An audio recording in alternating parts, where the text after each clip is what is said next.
दोस्तों नमस्कार।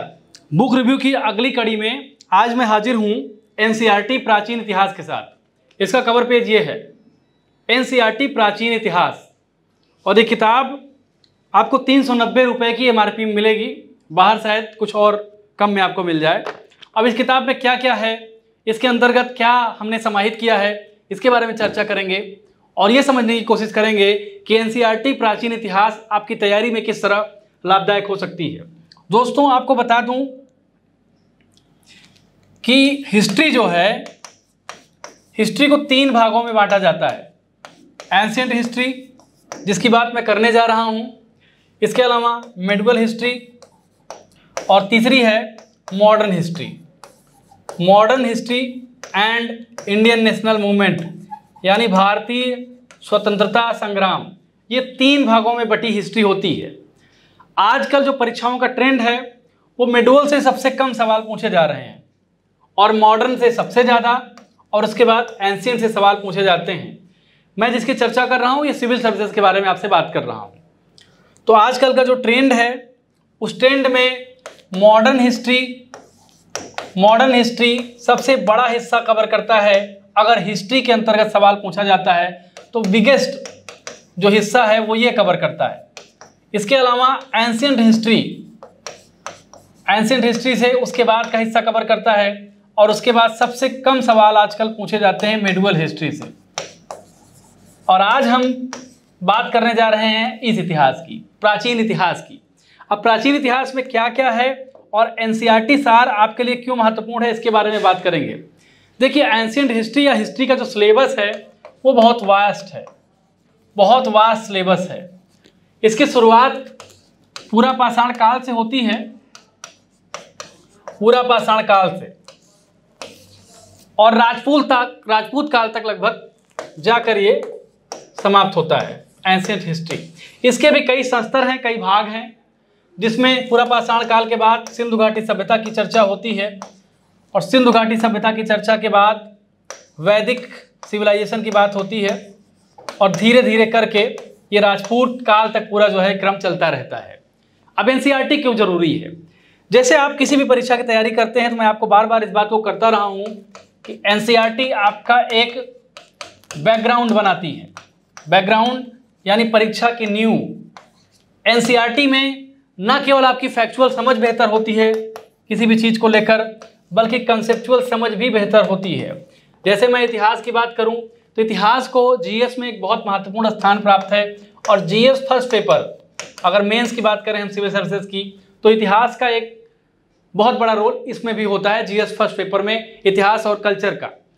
और प्राचीन इतिहास के बारे में बहुत कन्फ्यूजन लोगों में होती है कि कौन सी बुक पढ़ें, कौन सी बुक लिस्ट क्या होगी, कैसे पढ़ें, कैसे कवर करें कि पूरा एंशिएंट हिस्ट्री कवर हो जाए। इसके बारे में लोगों में बहुत कन्फ्यूजन होती है। और एनसीईआरटी में भी कन्फ्यूजन ये होती है कि किस क्लास के एनसीईआरटी पढ़ें। भाई 6 से लेकर 12 तक इतिहास है, तो लोगों को ये लगता है कि अगर 6 से लेकर 12 तक हम एनसीईआरटी पढ़ते रहेंगे तो हमारा 1 से 1.5 साल का टाइम, कम से कम 1.5 ईयर लगभग चला जाता है। तो लोगों के अंदर ये कन्फ्यूजन भी होती है कि कौन सा चैप्टर पढ़ा जाए, कौन सा छोड़ दिया जाए। तो ये सारे कन्फ्यूजन को दूर करने के लिए, आपकी तैयारी को एक बेहतर दिशा देने के लिए हमने एक किताब जो है लॉन्च की है, जिसका नाम है एनसीईआरटी बुक्स, एनसीईआरटी सार, और किताब का नाम है प्राचीन इतिहास। अब इस किताब में हमने पिछली किताबों की तरह समाहित क्या किया है कि क्लास 6 की एनसीईआरटी को, क्लास 7 की एनसीईआरटी को, 8 की, 9 की, 10 की, 11 की और 12 की, इतनी कक्षाओं के एनसीईआरटी को एक सुव्यवस्थित और वैज्ञानिक तरीके से यहाँ प्रेजेंट किया है। सुव्यवस्थित और वैज्ञानिक तरीके से क्या अभिप्राय है? इसका मतलब है कि हमने एग्जाम ओरिएंटेड सामग्री को सेम एनसीईआरटी पैटर्न पर, उसी के टेक्स्ट को यहाँ सुव्यवस्थित ढंग से प्रेजेंट किया है। अंदर चलने पर आपको बहुत सारी बातें आपके समझ में आएंगी। मैं आपको आज इसका समारंभ पढ़ के बताता हूँ कि आखिर एनसीईआरटी बनाने के लिए हमारी क्या टैक्टिक रही, हमारी क्या पूर्व स्थिति रही, इसके बारे में थोड़ी सी बात करते हैं। देखिए, इसमें कहा गया है कि प्रतियोगिता के रण क्षेत्र में जाने की तैयारी से पहले प्रत्येक प्रतियोगी सैनिक को यह सलाह दी जाती है को यह सलाह दी जाती है, अवश्य ही दी जाती है कि वह कक्षा 6 से 12 तक की एनसीईआरटी पुस्तकों को आत्मसात कर ले। ये हर व्यक्ति को सलाह दी जाती है। जब तैयारी के रण क्षेत्र में वो उतरता है तो उसको ये सलाह जरूर दी जाती है, चाहे वो तैयारी सिविल या स्टेट पीसीएस की करे या फिर आईएएस की करे, आईएएस की करे। आगे है, कठिनता ज़्यादा इसलिए भी बढ़ती जाती है कि 7 वर्षों की पाठ्य सामग्री कुछ माह में ही पढ़ लेनी होती है। न केवल पढ़ लेनी होती है बल्कि विषयों के प्रति समझ भी विकसित कर लेनी होती है। प्रत्येक प्रतियोगी इस कार्य को प्रारंभ अवश्य करता है, परंतु टास्क की व्यापकता को देखते हुए जल्द ही उसका उत्साह ठंडा पड़ जाता है। सही बात है। क्लास 6 से एनसीईआरटी आप शुरू करेंगे, कितना पढ़ेंगे? कई बार 20 से आप ब्रेक कर देंगे, और ये ब्रेक करना आपकी तैयारी के लिए बहुत घातक होता है। तैयारी एक लगातार एक सातत्य वाली प्रोसेस है, कंटिन्यूअस प्रोसेस है। उस प्रोसेस में किसी भी चीज़ को अगर आप अधूरा छोड़ेंगे और आपको लगेगा कि हम इस चीज़ को अधूरा छोड़ दें और अगली चीज़ से इसको कवर कर लें, वहाँ आप ब्लंडर कर रहे होते हैं। एनसीईआरटी आपका एक बेस बनाता है। NCERT clears about the conceptual basis, NCERT clears about the factual basis, NCERT clears about the civil services. NCERT civil services के बारे में आपके डाउट को भी काफ़ी हद तक हटा देती है। पिछले कुछ समय में ट्रेंड भी देखने को मिल रहा है कि बहुत सारे प्री के सवाल, मेंस के सवाल डायरेक्ट एनसीईआरटी से आ रहे हैं, इसीलिए एनसीईआरटी और भी महत्वपूर्ण हो जाती है। आगे क्या लिखा है? प्रतियोगी छात्रों की इस अनिवार्य आवश्यकता को पूर्ण करने की दिशा में थोड़ी सहजता और थोड़ी सरलता उपलब्ध करने का प्रयास हमारा प्रकाशन करता रहा है। इस दिशा में कार्य करते हुए हमारे विषय विशेषज्ञों ने एनसीईआरटी 6 से 12 तक की पुस्तकों के सार तथ्यों का संकलन, यानी जो परीक्षोपयोगी तथ्य हैं उनको इसमें संकलित किया गया है और जो दोहराव हैं उनको हटा दिया गया है। इसका क्या मतलब है? अगर मान लीजिए कि एक ही कंटेंट क्लास 6 के एनसीईआरटी में है, वही 12th में है, वही 7th में है, तो हमने ये देखने का प्रयास किया है कि सबसे संतुलित, सबसे बेहतर और सबसे तार्किक कंटेंट किस कक्षा की पुस्तक में है। हमने वही हिस्सा यहाँ पे रखा है, बाकी हिस्से को हटा दिया है। क्यों? आपके बोझ को हम बढ़ाएं। तो कुल मिला के सार तत्व तो यही है। आगे बढ़ते हैं और देख लेते हैं कि एनसीईआरटी प्राचीन इतिहास में क्या क्या लिखा गया है, क्या क्या चैप्टर है। चैप्टर देखने के बाद आपको एक मोटा मोटा खाका पता चल जाएगा कि किताब में क्या है। सबसे पहला चैप्टर है प्राचीन भारतीय इतिहास का अध्ययन। दूसरा चैप्टर है प्राचीन भारतीय इतिहास के स्रोत। कौन से स्रोत के द्वारा इतिहास को जाना समझा जा सकता है। जैसे अंग्रेजों के आने के पहले भारत में उस तरह से जो रिटन हिस्ट्री है बहुत कम मिलती है, तो इसको एक सुव्यवस्थित आधार, वैज्ञानिक आधार मिला 18वीं शताब्दी से आप मान सकते हैं, और उसको तार्किक तरीके से इतिहास को क्रमबद्ध रखा गया। तो इसमें यह दिया गया है कि भारतीय इतिहास के स्रोत क्या क्या हैं। जैसे स्रोत में लिटरेरी सोर्स, साहित्यिक साक्ष्य क्या हैं, आर्कियोलॉजिकल साक्ष्य क्या हैं, विदेशी यात्रियों के विवरण, ये कुछ इंपॉर्टेंट स्रोत हो सकते हैं। आगे बढ़ते हैं। फिर है भारतीय इतिहास की भौगोलिक पृष्ठभूमि, मानव का उद्भव और विकास। ये भी एक बहुत इंपॉर्टेंट टॉपिक है कि आपको इतिहास समझने में ये बहुत महत्वपूर्ण भूमिका निभाता है। फिर हड़प्पा सभ्यता, जिसकी मैं बात कर रहा था, ताम्रपाषाण, कृषक संस्कृतियाँ, ऋग वैदिक संस्कृति, उत्तर वैदिक संस्कृति, जैन बौद्ध धर्म, रिलीजन के संदर्भ में, जनपद राज्य। जनपद राज्य क्या हैं? 16 महाजनपद, जिसका जिक्र किया जाता है, 16 महाजनपद, ये बहुत महत्वपूर्ण है। विदेशी आक्रमण, बुद्ध काल में राज्य और वर्ण समाज, मौर्य साम्राज्य, सुंग एवं सातवाहन काल। आगे है सुंग एवं सातवाहन काल में समाज, अर्थव्यवस्था एवं संस्कृति, मध्य एशिया से संपर्क और उसके परिणाम, गुप्त साम्राज्य, गुप्त से हर्ष काल तक भारत की सामाजिक, आर्थिक और सांस्कृतिक दशा, हर्ष उसका काल, हर्ष के बाद का भारत, पूर्वी भारत में सभ्यता का प्रसार, सुदूर दक्षिण में इतिहास का आरंभ, भारत का एशियाई देशों से संपर्क, भारतीय दर्शन का विकास, जिसमें षट दर्शन की बात होती है, विज्ञान और सभ्यता की विरासत, और प्राचीन से मध्य की ओर सामाजिक परिवर्तनों का अनुक्रम। ये कुल मिला के चैप्टराइजेशन है जो इस किताब में रखा गया है। अब चैप्टराइजेशन तो हो गया, अब हम अंदर चलते हैं और देखते हैं कि क्या है इसमें। अध्याय हमारा पहला अध्याय है जिसमें भारतीय इतिहास के अध्ययन की चर्चा की गई है। अब इसके टॉपिक्स क्या क्या हैं, एक चैप्टर में आपको मैं पूरा बताऊंगा कि हमने कैसे प्रेजेंट किया है, आप उसके हिसाब से किताब को जज करिएगा। देखिए, भारतीय इतिहास का अध्ययन, इतिहास के अध्ययन की आवश्यकता, इतिहास के अध्ययन का महत्व, प्राचीन भारतीय इतिहास लेखन। अब मतलब कुल मिला के आपको मैं बताऊं, इतिहास समझने के लिए आपके इतिहास के बेसिक्स को समझना होगा, इतिहास के बेसिक्स को समझना होगा।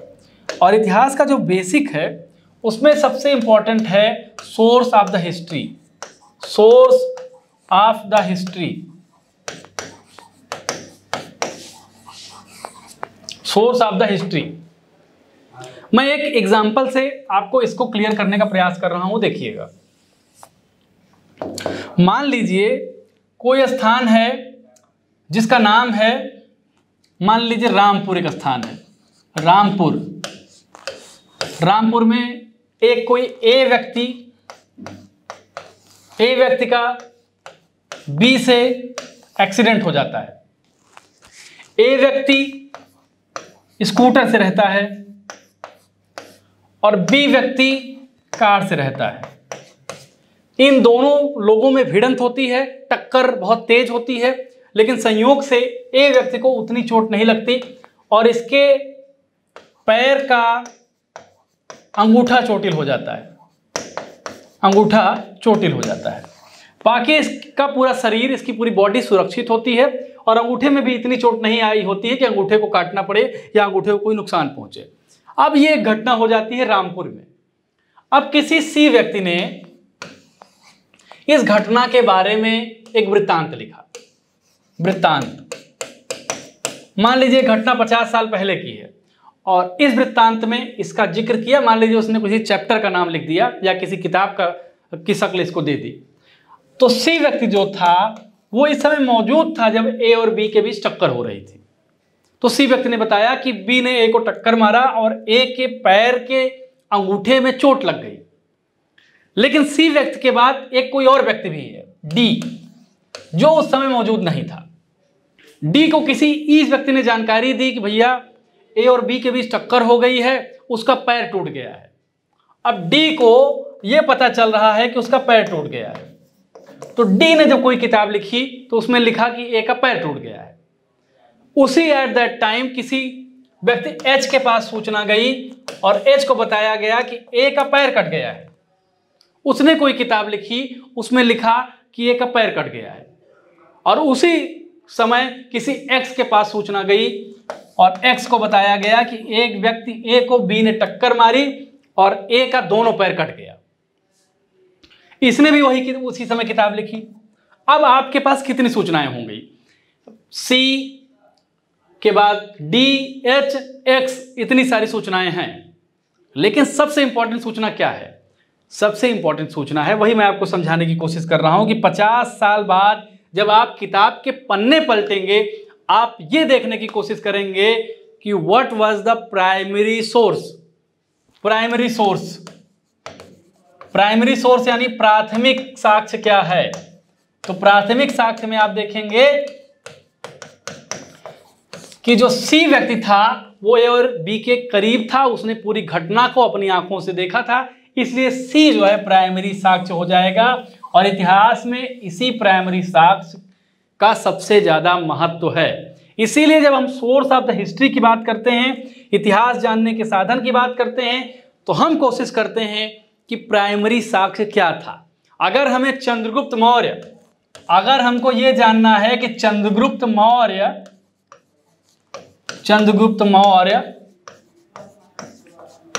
मौर्यन डायनेस्टी की जिन्होंने स्थापना की थी, उनके बारे में अगर हम जानना है तो हम सबसे ज्यादा उस बात पर भरोसा करेंगे, उस सोर्स पर भरोसा करेंगे जो कंटेम्परेरी था, उस समय मौजूद था। जैसे जिसको कौटिल्य की बात हम स्वीकार कर सकते हैं, कौटिल्य या चाणक्य, क्योंकि कौटिल्य या चाणक्य की बात ये मानी जाती है कि इनके प्रधानमंत्री थे। लेकिन अगर कोई 400 साल बाद इनके बारे में लिखेगा तो वो सेकेंडरी सोर्स होगा। कहने का मतलब है कि source of the history is most important thing. जब आप इतिहास का अध्ययन करते हैं तो सोर्स ऑफ द हिस्ट्री बहुत ही महत्वपूर्ण साबित होता है, ये आपको समझने की जरूरत है। तो इसमें जो है अब पहली चीज जो है आपके सामने स्क्रीन पर आ गई है, लिखा है भारतीय इतिहास का अध्ययन, the study of Indian history. तो इसमें लिखा क्या है वो मैं पढ़ के सुना देता हूं किसी समाज या राष्ट्र के इतिहास के अध्ययन के द्वारा हम उस राष्ट्र या समाज के अतीत को जान सकते हैं। यानी पास्ट में क्या हुआ था, जो पास्ट में हुआ था उसको हम जान सकते हैं।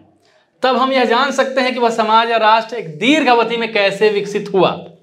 दीर्घ अवधि में कैसे विकसित हुआ, मान लीजिए कोई नगर ए है, वहां शुरू में केवल 50 घर थे, 50 घर थे, आज से 100 साल पहले मान लीजिए। फिर वहां बिजली आई, वहां औद्योगिकरण हुआ, वहां एसी कूलर सब लग गए, कैमरे लग गए, जैसे आप मुझे देख रहे हैं, डिजिटल बोर्ड लग गए, पेन, ऐसे पेन मिलने लगे जहां डिजिटल बोर्ड में इसका कलर चेंज कर सकते हैं। पहले तो आपको याद होगा कि तख्ती पर लोग लिखते थे, ब्लैक बोर्ड होता था और वाइट केवल चॉक होती थी, लेकिन अब देखिए कितने कलर हैं। ये एक इवोल्यूशन है, उद्य विकास है, यही इसका अध्ययन है। एक नगर का अध्ययन करेंगे और उसके उद्य विकास का भी अध्ययन करेंगे, जो यहां बताया गया है। यहां यह भी बताया गया है, लेकिन उनके रास्ते अलग अलग रहे हैं, जिन प्रक्रियाओं से वे गुजरे हैं वो भिन्न भिन्न रहे हैं। यद्यपि वे सब प्रस्तर युग के आखेटक संग्राहक थे। आखेटक संग्राहक का मतलब, आखेटक मतलब आखेट करना, शिकार करना, संग्राहक मतलब इकट्ठा करना। ये आखेटक संग्राहक थे जो प्राचीन मानव था, जब कृषि का विकास नहीं हुआ था, तब की चर्चा इसमें हो रही है। सबने खेती का व्यवहार किया, सबने किसी न किसी समय धातु का उपयोग करना शुरू किया था, फिर भी वे अपनी एक अलग सांस्कृतिक, सामाजिक, राजनीतिक और धार्मिक पहचान रखते हैं। इसका कारण यह है कि लोग अर्थ जगत से परे अन्य कई विषयों पर भी पृथक विचार रखते हैं। अब समझिए, इस पैरा के बाद जो कंक्लूसिव लाइन है वो एक तरह से ये इसमें प्रेजेंट की गई है।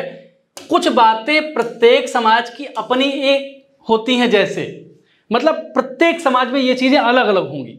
जैसे उनकी सामाजिक राजनीतिक जो प्रणाली होगी वो थोड़ा कहीं अलग होगी, कहीं अलग होगी, कहीं कुछ और होगी, कहीं कुछ और होगी। उनका धर्म और कर्म कैसे है, ये अलग अलग सामाजिक इकाइयों में अलग अलग होता है। उनकी कला और स्थापत्य, उनकी भाषा और साहित्य। भाषा तो आप जानते हैं कि 4 किलोमीटर 5 किलोमीटर में बोली बदल जाती है हिंदुस्तान में। आगे है कि बहुत से लोग, जिनमें कुछ अग्रणी वैज्ञानिक और राजमर्मज्ञ भी शामिल हैं, यह प्रश्न उठाते हैं कि इतिहास का अध्ययन क्यों किया जाए। कुल मिला के एक खाका प्रेजेंट किया गया है कि हिस्ट्री वाई, क्यों, इतिहास क्यों पढ़ा जाए। कोई भी बच्चा भी पूछ सकता है, अगर उसको आप इतिहास पढ़ाएंगे, केवल सिविल सर्विसेज के लिए नहीं कि आप जीएस से सवाल आता है और इसको पढ़ के नौकरी पा जाए इसलिए इतिहास पढ़ रहे हैं। असली कारण भी पढ़िए कि इतिहास आप क्यों पढ़ते हैं, तो इसमें इसका भी जिक्र किया गया है। फिर आगे है कि इतिहास के अध्ययन की आवश्यकता क्यों है, इसके बारे में एक जिक्र किया गया है और इसको डायग्राम से समझाया भी गया है कि इतिहास का अध्ययन हमारी सहायता करता है लोगों की संस्कृति तथा धर्म को जानने में, तथा उनकी सामाजिक व्यवस्था को समझने तथा आदर करने में। अब एक इंटरेस्टिंग बात है कि एक डिबेट है संस्कृति और सभ्यता की डिबेट, की सभ्यता अलग है, संस्कृति अलग है। किसी लेक्चर में इस पर बात जरूर की जाएगी। तो कुल मिला के ये बताया गया है कि इतिहास का अध्ययन क्यों करना चाहिए। लेकिन आप देख रहे हैं कि हम न केवल इसमें कंटेंट है, बल्कि इसको फ्लोचार्ट से बहुत तार्किक और वैज्ञानिक लॉजिकल तरीके से समझाया भी गया है। तो ये चीज़ आपको पहले चैप्टर में देखने को मिल रही। जैसे अतीत के अध्ययन में हम निम्न वर्गों के बारे में जान सकते हैं। ये है आखेटक वर्ग क्या था, शिकारी, हंटर जिसे कहा जाता है, हंटर। कृषक वर्ग, फार्मर। पशुपालक वर्ग जो था, हस्बेंड्री करने वाला जो वर्ग था। व्यापारी जो था, संगीतकार वर्ग, वैज्ञानिक वर्ग, पुरोहित वर्ग, शासक वर्ग। इन वर्गों के बारे में आप इतिहास का अध्ययन करेंगे तो आपको जानकारी प्राप्त हो जाएगी। फिर मतलब कुल मिला के इसमें पहले चैप्टर में ये सारी चीजें समझाई गई हैं। फिर आगे है इतिहास के अध्ययन का महत्व, the importance of study of history, the importance of studying history, ये भी बताया गया है। फिर इसके बारे में थोड़ा सा व्याख्या की गई है और उसको लॉजिकली जो है समझाया भी गया है। फिर आगे है भारत में विभिन्न प्रकार के भाषाई और धार्मिक समूह के निवास के कारण क्या हैं, कारण क्या है, ये भी इसमें जो है बताया गया है। फिर भारतवर्ष का नाम कैसे पड़ा, इसके बारे में जिक्र है। तो पहला चैप्टर जो है एक कॉमन अंडरस्टैंडिंग के लिए है कि आप जान लें कि पहले चैप्टर में क्या है और कैसे इतिहास विकसित होता है, किस तरह से आगे बढ़ता है, ये जो है इसमें इसका जिक्र किया गया है। अब फिर प्राचीन भारतीय इतिहास लेखन के बारे में चर्चा की गई है, इधर आप देख लीजिए। प्राचीन भारतीय इतिहास लेखन के बारे में चर्चा की गई है। फिर इतिहास लेखन की भारतीय परंपरा क्या है, इसके बारे में विस्तार से बताया गया है। और फिर जो है ये बताया गया है कि इतिहास पुराण के ज्ञान की एक शाखा के रूप में शामिल किया गया है। अथर्ववेद ब्राह्मणों की चर्चा की गई है। यानी इतिहास के अध्ययन के बारे में एक मोटा मोटा दृष्टिकोण आपको इसमें मिल जाएगा। और इसमें देखिए आपको फ्लो चार्ट मिल रहा है, कंटेंट मिल रहा है। कंटेंट के साथ साथ जो है उसका जो है उसके अंतर्गत जितने भी कंटेंट हो सकते हैं जो महत्वपूर्ण आपके एग्जाम के लिए हो सकते हैं, जैसे 1 नंबर में ये सब आ सकता है, तो ये सारी चीज़ें भी इसमें आपको दिया गया है। कुल मिला के मैं आपको बता दूं कि इसमें है क्या। देखिए हमारी जो एनसीईआरटी सार किताब है, एनसीईआरटी सार, इसमें सबसे पहले कंटेंट दिया गया है। कंटेंट के बाद उसको लॉजिकली एक्सप्लेन किया गया है। लॉजिकली एक्सप्लेन का मतलब ये है कि जैसे कंटेंट है तो उसका सार जरूर दिया गया है, मतलब उसको लॉजिकली प्रूव किया गया है। कंटेंट में जो कही गई बात, जो निचोड़ है, उसको भी यहाँ प्रेजेंट कर दिया गया है। बाद में अध्याय के क्विक रिवीजन के लिए एक क्विक रिवीजन की तरह दिया गया है, जिसमें आपको ये पता चल जाएगा कि आपने चैप्टर में क्या पढ़ा है। और अंतिम में क्वेश्चन दिए गए हैं, जिससे ये पता चल जाएगा, ये जज कर लिया जाएगा कि आपने किस तरह से अध्ययन किया है और क्या क्या चीज़ें आपके दिमाग से निकल गई हैं, क्या बची हैं। तो कुल एंशिएंट हिस्ट्री में जितने भी चैप्टर हैं, एंशिएंट हिस्ट्री में जितने भी चैप्टर हैं, सबको इसमें लॉजिकली एक्सप्लेन किया गया है एनसीईआरटी सार में। और ये किताब मार्केट में आ गई है। उम्मीद है कि आपको ये पसंद जरूर आएगी। एनसीईआरटी सार को एक बार जरूर लें और उसमें देखें कि क्या क्या चीज़ें आपको आपकी मदद कर सकती हैं। इस तरह से कई सारे चैप्टर्स इसमें हैं और इन चैप्टर्स के माध्यम से आप इतिहास के अध्ययन को एक बेहतर दिशा दे सकते हैं और बेहतर दिशा देते हुए अपनी तैयारी को एक बेहतर आधार दे सकते हैं। एनसीईआरटी सार की हमारी लगभग 12 किताबें मार्केट में आएंगी, जिसमें से मैं आपको बता दूं पहली जो किताब है वो है इन्वायरमेंट पर्यावरण सार।